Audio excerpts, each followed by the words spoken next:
All right, welcome to our First Friday's Gigabit demo call. We have a fantastic couple of demonstrations today. I'm very excited to debut this August First Friday with a project that is near and dear to me in Kansas City. This is a project that last month at US Ignite in Sunnyvale, California at the Application Summit presented their demonstration on the main stage and actually took home an award for Best Civic Application. These are the folks from the Augmented Reality Responder Training. This is a project that originated from McGill University and through a Mozilla Gigabit Community Fund is currently being piloted in a local Kansas City community of Bonner Springs at their local fire department. And what we're going to kind of showcase today is a tremendous use case for civic application in augmented reality serving a fire department and first responder training. So I've got a couple of guys from the project, Michael Sturl-Cantala, I'm sorry, and Rob Dearden, who's local to Bonner Springs. And hey, there's Lindsay. She joins us via video now. Yay! So I'm going to officially kick off this call with some exciting updates from the guys in Bonner Springs, Kansas, with their pilot and technology. So I'm going to turn it over to Rob and Mike.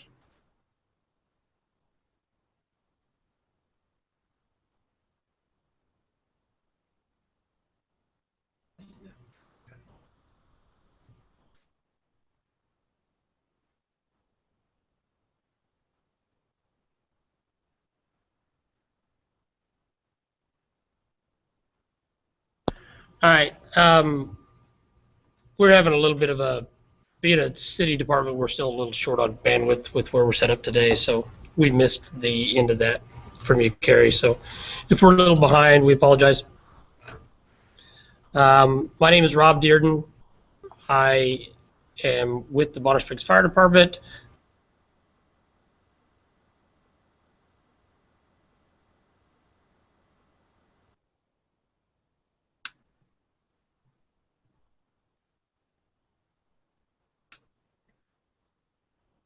So that we can get a little better bandwidth. We're still in the setup of ours due to some unfortunate delays working with the city. So we're going to do a little bit more of an explanation. I'm not sure if Mike has enough of it set up that he could do any kind of a demonstration today or not. Yeah, I do, but I don't. It's a matter of whether we would have the time. As he's. Hey guys, hey Rob. So we have been working. The gist of our project is to try to use existing technology with devices similar to Google Glass. We had been using Google Glass in the past, and we switched to another device. While not as compact, gives us a little more functionality. And these are made by Epson. So there's pros and cons as you start working on the cutting edge of any project. You start winding up with maximizing your benefits and trying to minimize your deficits. So several of these things are items we're working through at present. In another week or two, we'll probably have a lot better answer along those lines. But the ultimate goal is to try to create some functionality and for first responders that doesn't currently exist in a reasonable budget-conscious format. Some of these will, as they develop, require dramatically higher bandwidth, which was, part of the process around the Gigabit Community Fund. And So we're trying to develop things. Some of the things that we first addressed that we're trying to create. One of the biggest problems for first responders, especially if they go into like a smoke-filled room, is that it's hard to tell where you've been and your pathway back out. As far as I know, I'm just not getting any feedback from them because I think we're a little short on bandwidth. Okay. Here, I'm going to disconnect us and reconnect us, okay? Connect into here. Yeah, but it's going to drop the internet connection. Oh, I see what you're saying. Hey. So maybe if you guys are having connectivity, We're going to try, best... so we can do a demonstration. Let me get through this before we do that. Okay. We're going to step away for a minute to try to get a little better bandwidth because Mike's going to try to demonstrate the devices that we have. Mm-hmm. So we're going to drop our connection for a moment, and we will be back shortly. Fantastic. While we wait, perhaps it's time, Jake, if you want to go ahead and give us some discussion about the exciting new Gig Lab in Chattanooga. Yeah, sure. Can everyone hear me okay? Yeah, you're Awesome. great. My name is Jake. I work at the Chattanooga Public Library on the 4th floor, which is sort of our makerspace/beta testing lab. The entire library is gig-enabled, which makes it a really fun place to do projects like this. We're going to be starting something called the Gig Lab, which will be a project on the 4th floor, and the goal is to provide access to resources and equipment that might otherwise be financially out of reach, or just are generally more useful as shared resources. Examples of this include access to the gig, of course, ultra-high capacity layer 2 switches, both dedicated and virtualized servers, 4K displays, and lots of other cool gigabit-related tools. Vendors are really excited about contributing, and how often does your hardware get to live in this sort of environment? So lots of cool implications for testing different sorts of things. The Gig Lab really represents the first space of its kind, and the resources we provide aren't typically available outside of major research universities. And we're taking them and putting them in the hands of the public and saying, here, let's see how you use these together, let's break them and then fix them and solve problems and build something cool using the gig. There are other for-profit ventures that are similar to the Gig Lab, but none of them that are just general public access. Like you can't just walk in off the street and have access to these amazing things like you would be able to with the Gig Lab. We hope to be able to serve as a model and inspiration for others, and then establish connections with them in both terms of partners and actual networking technology. Like I said, the Gig Lab represents the first instance that we know of possible Internet 2 access in a public setting, which is a really ultra-high capacity network used by academic institutions to transmit huge amounts of data across this 100 gigabit per second backplane, which is really exciting that we'll have access to that. That's awesome, Jake. What's your timeline for the Gig Lab? Yeah, so we're working through a couple of implementation details right now, setting up equipment, ordering, working with vendors, and assessing some other situations on the 4th floor in terms of what we have in terms of power availability. So we're actually hoping to launch some classes and some seminars from industry experts about working on the gig within the next few weeks, probably early September, maybe late September. It depends on how things go with the setup. But yeah, our timeline, we're hoping to move pretty fast with it, and the interest has been really great. A lot of people are excited about the Gig Lab, so we expect a lot of use out of it. I'm excited about the Gig Lab.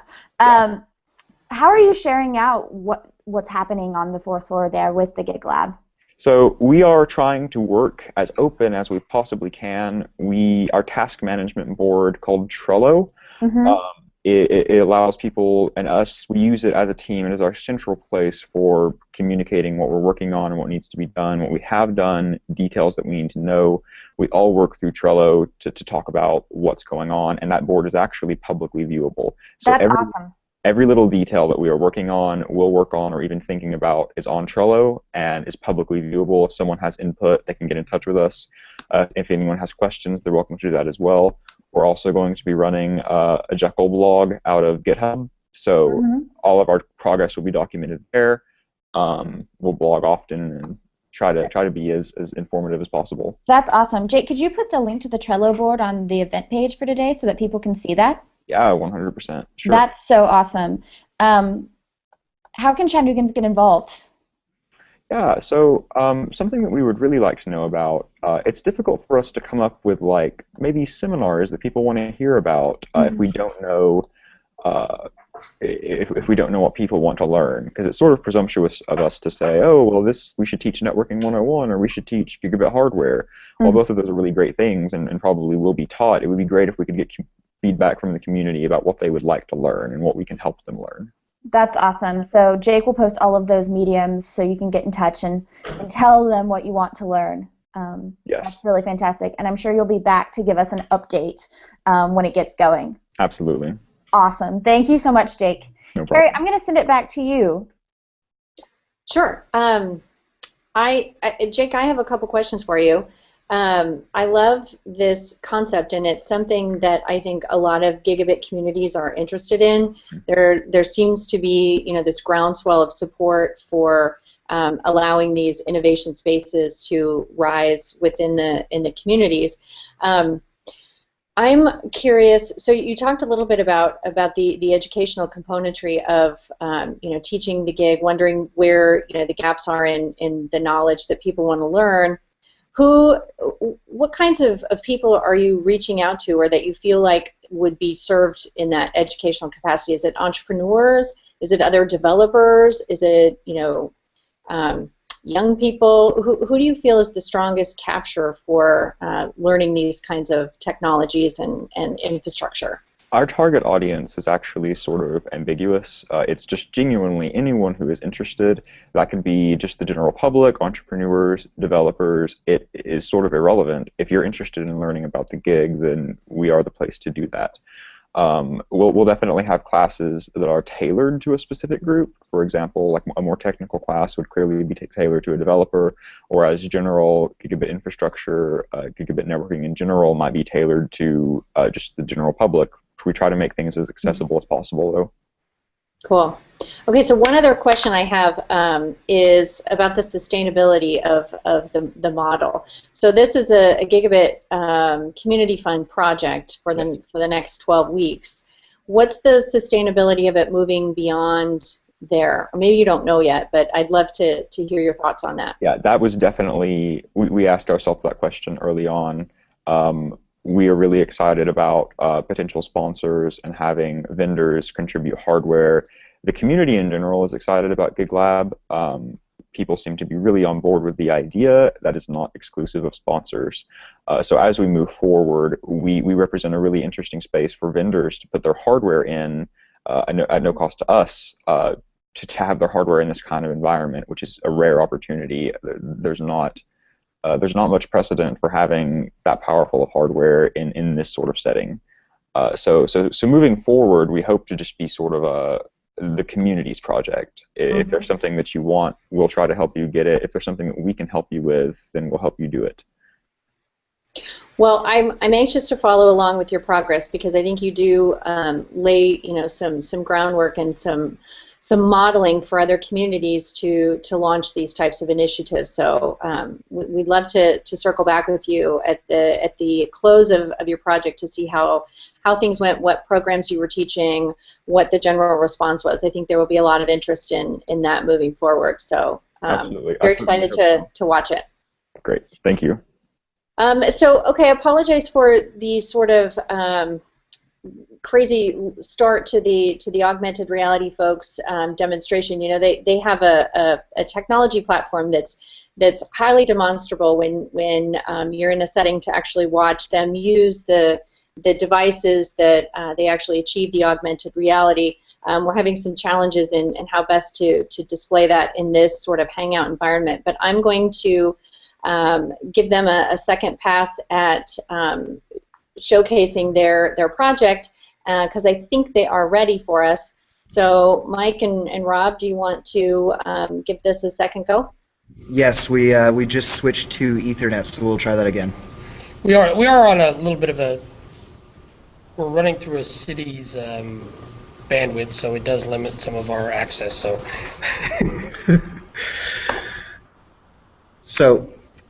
all right, I guess to and introduce the project. Yeah, I don't know how much of it came across earlier. but because we had lost all contact with any feedback.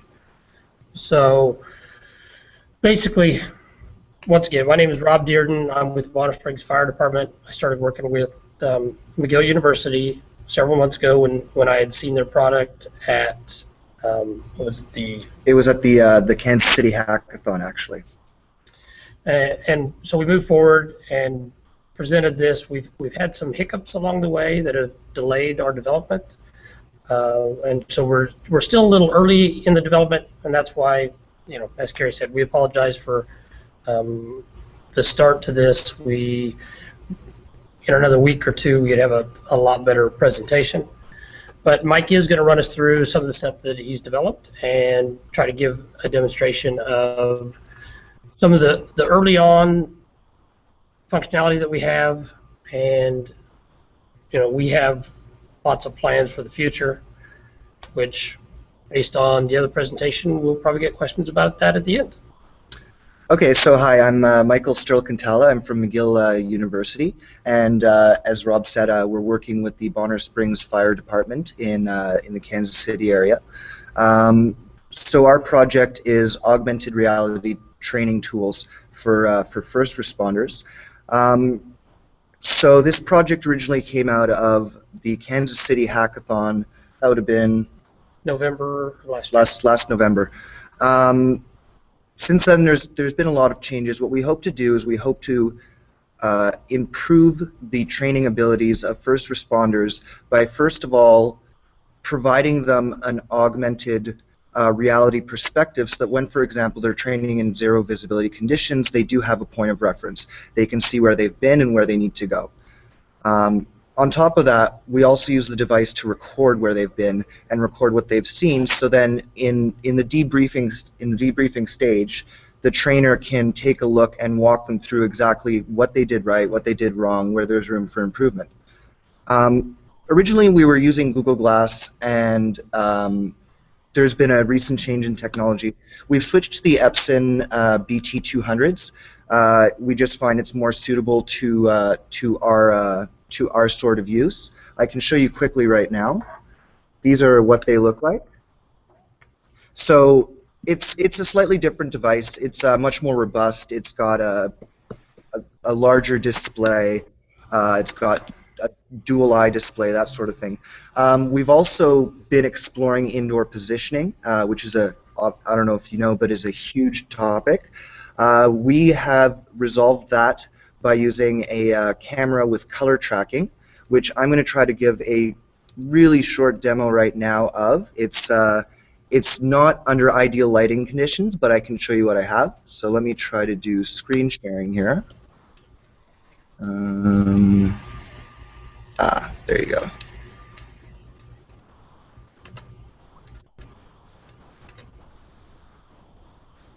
Okay. So,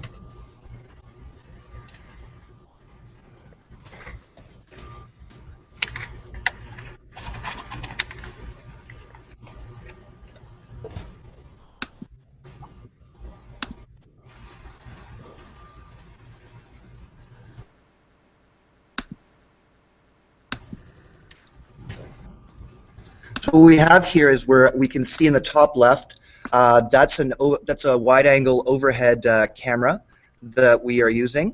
You can actually see us here. Hello. And if you'll take a look on the three other displays, we have light thresholds for different colors. So we actually have the three markers that you can see there. Maybe Rob, if you want to move the blue one around. Sure. So Rob's going to move one of the markers around.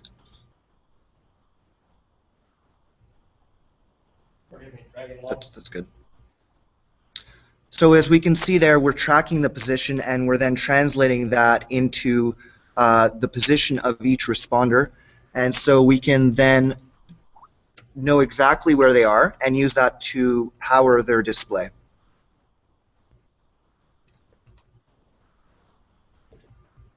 So that's sort of the brief demo we have to give. Are there any questions? Lose it again. We're still here. I don't have any questions, but that was amazing. Oh, thanks. What is your anticipated timeline heading forward? When do you plan to do some beta testing? We're following sort of an agile approach, so 3 development cycles of 1 month each. Mm-hmm. We're at the testing stage of our first development cycle, which is why I'm down in Kansas City. Cool. We are setting the system up now, and they're going to be doing a big training session tomorrow with it. That's awesome. And where are you sharing out about your project? Is there anywhere we can go to follow along? Yes, we have our blog, which Cool. is, I believe the link is posted on the Mozilla Gigabit page. Yep. Okay, so you can follow on our blog, and that's. Oh, I think we might have lost them. I'll add their blog link, and they also have a pretty dynamic video as well. I'll add that to the event page so people can access that. They do have a pretty robust process, both in terms of describing the development and the tools that they are beta testing. Mm-hmm. If they can hear me, I'm assuming they can because I see them now. Yes. The same question that I posed to Jake, would be very interested in knowing what the continuum is for this project, even past this sort of initial Gigabit Fund 12-week period with Bonner Springs. Seems like a really elegant solution for a lot of rural communities, and I know that there's been a lot of interest even just in Kansas alone. Do you guys have kind of a mindset on how you're going to approach sustaining this project ongoing? I'm smiling. You start local, or you start with your stuff, and then I'll go with the discussions Sure. I've had. We're smiling because right after we submitted the proposal, we started getting a lot more interest. So that was kind of that was interesting. Well, what we're doing is we're leaving this system with the Bonner Springs Fire Department. We hope they'll continue to use it for specialized training sessions. But other than that, I mean, And I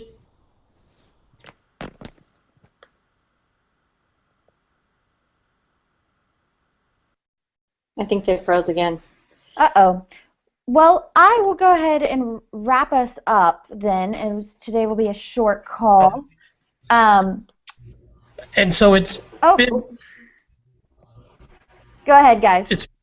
It's been a little bit of a struggle, but as Mike mentioned, as we started getting into this, it's been rather interesting because fire departments are finally now starting to pick up some development. I know one of the departments we talked to originally is using drones for aerial view of situations.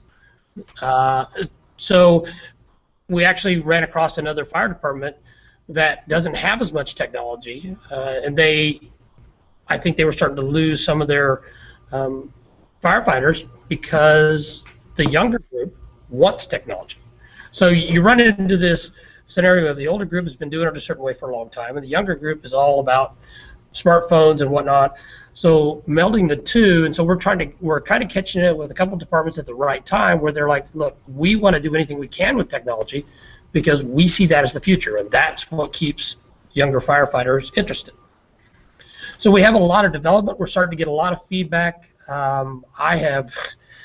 I've been constantly feeding McGill University with potential functionality. As I talk to people, Mike could probably attest to the number of emails that he gets.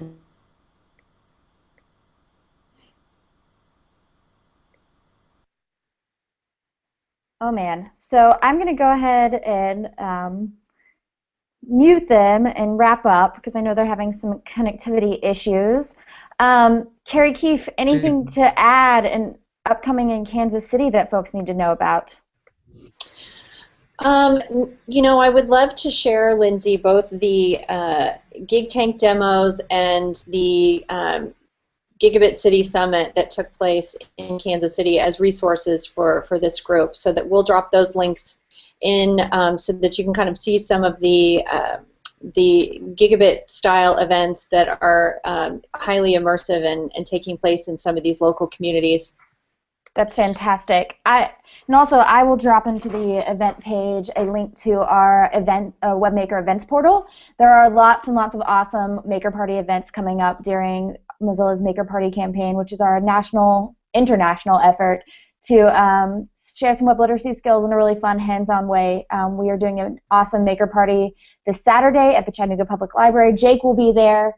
So you should all plan on attending if you're here in Chattanooga. It's from 12 to 3 on the 4th floor of the Public Library. But we will drop all of those links into the event page. Thanks as always for joining us. We really, really appreciate it.